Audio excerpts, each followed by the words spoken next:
Hey this is me Diksha, welcome to my channel psychology academia. तो कल मुझे किसी स्टूडेंट का मेल आया था regarding SOP, statement of purpose. And statement of purpose क्या होता है, कैसे उसको प्रिपेयर करना है। हाउएवर मैंने अभी किसी यूनिवर्सिटी में एनरोल नहीं किया है, but I have applied for IITs. So there is this requirement of submission of SOP, statement of purpose. वहाँ आपको रिक्वायरमेंट है, आपको सबमिट करना होता है। अब स्टेटमेंट ऑफ पर्पस क्या है, तो स्टेटमेंट ऑफ पर्पस आपका इंट्रोडक्शन है। वो 3 to 4 पैराग्राफ्स में आपको एक्सप्लेन करना है। आपको उनको बताना है कि आप उस फील्ड में कितने इंटरेस्टेड हो और आपने कहाँ से उस फील्ड के बारे में एक इंसाइट मिला आपको, कैसे आप उसमें इंटरेस्टेड हो, क्या क्या आपने सीखा, एंड किस यूनिवर्सिटी से आपने अपनी मास्टर्स कंप्लीट किया है, या फिर आपने क्या क्या अचीवमेंट्स किए हैं उस फील्ड में। तो ये सारी चीज़ें आपको मेंशन करनी होती हैं जब भी यहाँ आप कोई स्टेटमेंट ऑफ पर्पस किसी भी आईआईटी में अप्लाई करते हो for taking admission in PhD. अगर आप फॉरेन यूनिवर्सिटी में जा रहे हो तो मास्टर्स के लिए भी एसओपी मांगते हैं, किसी किसी यूनिवर्सिटी में डिमांड करते हैं मास्टर्स में भी। तो वहाँ पे भी आपको स्टेटमेंट ऑफ पर्पस सबमिट करना होता है।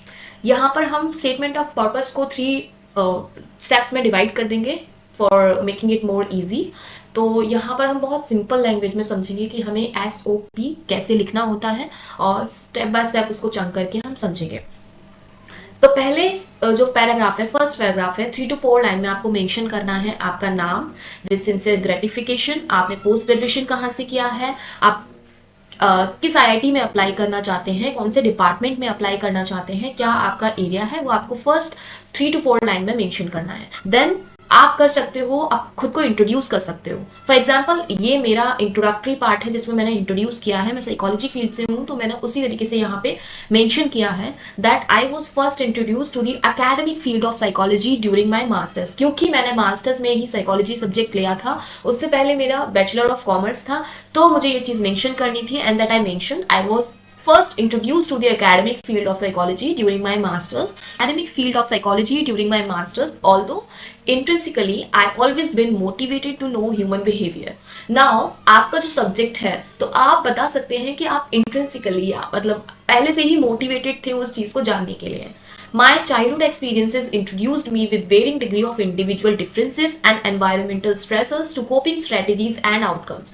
यहाँ पर आप अपने experiences को भी add on कर सकते हैं कि आपने बचपन से क्या सीखा, उस फील्ड को जानने के लिए आपको कैसे इंटरेस्ट आया, आप किसी को देखकर बड़े हुए हो तो आप सीख रहे हो, या फिर आपने खुद की लर्निंग किया, खुद के एक्सपीरियंसेस आपको हिट किए, तो आप ये मेंशन कर सकते हो। My interest in personality psychology since I was in school as an extrovert or introvert, जो भी आपका personality nature है मेंशन कर सकते हो। I faced peer rejection and teacher preference in school। इससे क्या होगा, उनको आइडिया हो जाएगा कि आपको टर्मिनोलॉजीज पता है, आपको एक्चुअल में इंटरेस्ट है, क्योंकि आप वो चीज़ ऑब्जर्व करते आ रहे हो। During my masters, I did work in an NGO where I have experienced some traits like low self-esteem and procrastination in some children who come from low socio-economic background। यहाँ पर आप मेंशन कर सकते हो, अगर आपने किसी एनजीओ में या किसी भी जगह आपने वर्क किया है, इंटर्नशिप की है, वहाँ से आपने क्या लर्निंग किया है, आप यहाँ पे मेंशन कर सकते हो। जैसे मैंने किसी एनजीओ में वर्क किया था, तो वहाँ पे मैंने क्या एक्सपीरियंस किया वो मैंने यहाँ पे मेंशन किया। माई keen interest in positive psychology, यहाँ पर मैंने वो एरिया मेंशन किया है जिसमें मैं पीएचडी करना चाहती हूँ। तो पॉजिटिव साइकोलॉजी मेरा फील्ड है, इसमें मुझे कब इंटरेस्ट आया वो चीज़ मैंने यहाँ पे मेंशन की है। आप भी जिस डिपार्टमेंट में है, जो सब्जेक्ट आपका है, जिसके लिए आप अप्लाई कर रहे हो, उसमें आपको इंटरेस्ट कब आया, आप उसको मेंशन कर सकते हो। तो my keen interest in positive psychology advances when I met some government aided school children despite having lot of problems and environmental stressors, showing resilience and positive attitude towards life. Reviewing more researches and papers, my interest in psychology moved towards parent-child relationships. तो इसमें आप बता सकते हो कि आपने बहुत papers review किए जब आपको पता लगा आपको इस एरिया में इंटरेस्ट है, या फिर आपको उस एरिया में इंटरेस्ट डेवलप करना था और जानने की कोशिश करनी थी कि इसमें और कौन कौन सी चीज़ें, कौन कौन से वेरिएबल्स ऐड हो सकते हैं, तो आपने पढ़ना शुरू किया। तो इससे पता चलेगा कि हाँ, आप उस फील्ड में बहुत इंटरेस्टेड थे। आप यहाँ पे ऐड कर सकते हैं अगर आपने कहीं जॉब भी किया हो, जैसे मैंने यहाँ पे ऐड किया हुआ है। In addition to this I served as a visiting lecturer in Amity University for counselling and personality post graduate courses. Statistics is crucial to know to get better research done. So to understand some important aspect, I attended online workshop on SPSS conducted by professors of renowned universities. तो इस paragraph में, ये आपका third paragraph, इसमें आप mention कर सकते हो अगर आपका कोई जॉब एक्सपीरियंस रहा है या फिर आपने कहीं वर्कशॉप अटेंड की है तो आप वो भी मेंशन कर सकते हो। ये भी इंपॉर्टेंट है, ये भी चीज़ बताते हैं कि आप कितना क्वेस्ट है लर्निंग के लिए, आप कितना लर्न करना चाहते हो आगे।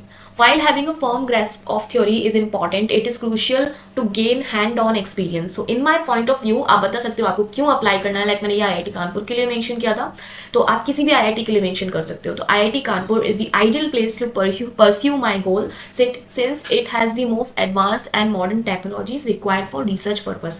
आप बता सकते हो आपको IIT कानपुर में ही क्यों जाना है, आपको IIT दिल्ली में ही क्यों जाना है।